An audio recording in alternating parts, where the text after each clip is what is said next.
All right, let's move along. The reason I'm keeping you here on Halloween and all this is that we do want to move along, and we are, you know, I have, you say, well, you haven't wasted a lot of time in discussion. It's true. But, you know, I just have to keep going to get through this material.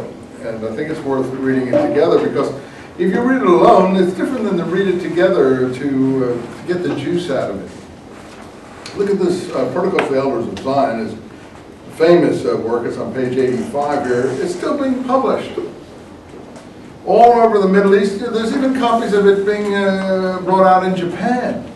People actually believe this is a serious historical work.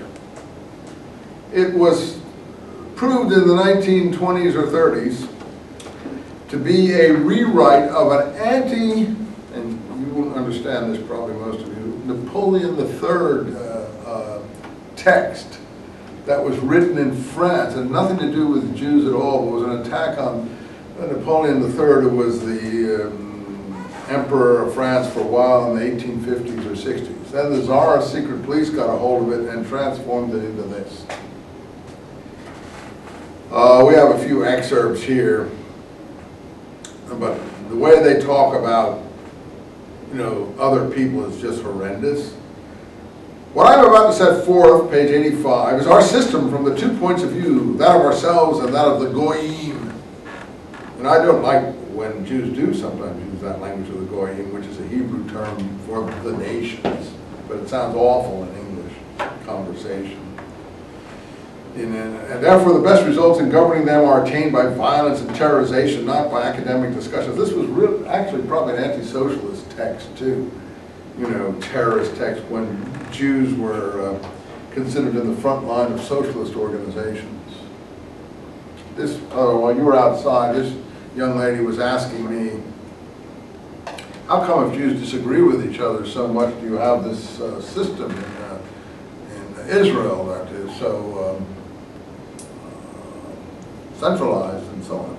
I said it's in structures of countries don't really change so easily. Environments have to be upgraded through amendments, etc. It's just like we don't even change our own constitution very easily. So even in a place like Israel, it takes time to upgrade things, and there are political forces that are entrenched. In this case, the two rabbinutes, the governing rabbi boards of Ashkenazi and Sephardi, that's still separate, just like in Ottoman times. Are totally against losing their power, so they don't want other rabbinic groups coming in. And so she then asked me, well, how come conservative Jews and Reform Jews support Israel? And I said, well, they don't all. They never did. There were a lot of anti-Zionist people back in the 20s and 30s when Israel was trying to come into formation. And particularly in England, we'll talk about the Balfour Declaration. It was the Jewish entrenched forces in England that objected to the Balfour Declaration because they thought that would mean British Jews should go to Palestine, and they didn't want to. So they didn't like the language of the Balfour Declaration, and they made Lord Balfour change certain things. I'll talk about that when the time comes. But I brought about the interesting example while you guys were out of there are still anti-Zionist Jews who are very in the public domain, in the public eye. Noam Chomsky's a perfect example. I mean, he's the sort of darling of the old and new left intelligentsia, and there couldn't be anyone more anti-Zionist than him. And so it isn't as if there aren't a lot of Jewish people who object to Israel, the structure of Israel. I think it undermines their position in the diaspora, as it is called. I think the majority is pro-Israel. Yes, and I was going to get to that point. That, however, and that was the next point, was that, you know, still the majority of Jews feel that Israel is on the ledger of things more a plus than a minus. And therefore the majority are obviously going to support it as far as they can to some extent. And that doesn't mean all of them do. I mean, the Jews, for instance, they're trying to have a gay rights parade in Jerusalem, which is causing a lot of controversy. And this week I read I get the Israel links on give you a few of those if you want. If you want a right-wing security link run by Russian immigrants, debka.com is really, it's very interesting because they got a lot of Russian security links that they get information. Sometimes it's exaggerated, sometimes it isn't. Then there's Haaretz, which is a left-wing newspaper. I think it's haaretzdaily.com. And you can Google it up. Then there's the Jerusalem Post, that's jpost.com, which is the middle of the road. And then there's another one, it's called, what's it called? I think it's called inet.com, which is another newspaper, a Hebrew newspaper that has an English version.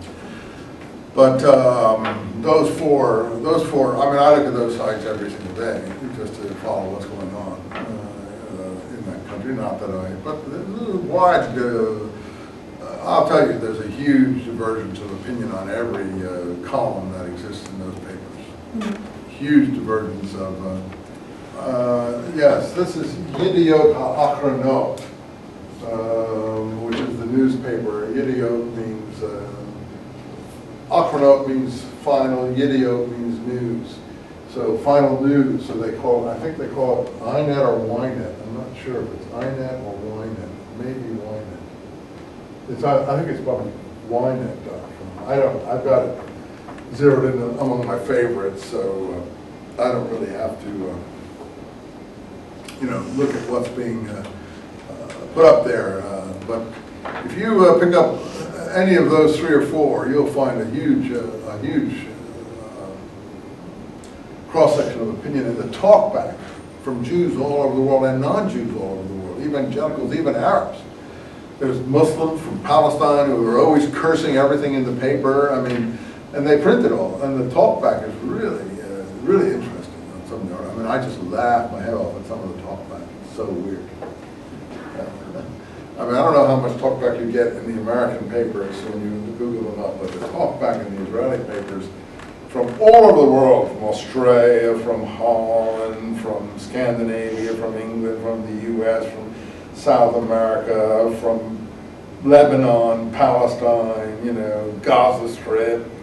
And, whenever anything bad happens in the Gaza Strip, there's someone writes it, yeah, you Jews got it again, ha ha ha, or something like that, It's really colorful. That's all I can say. It's good for entertainment. It's good for a laugh.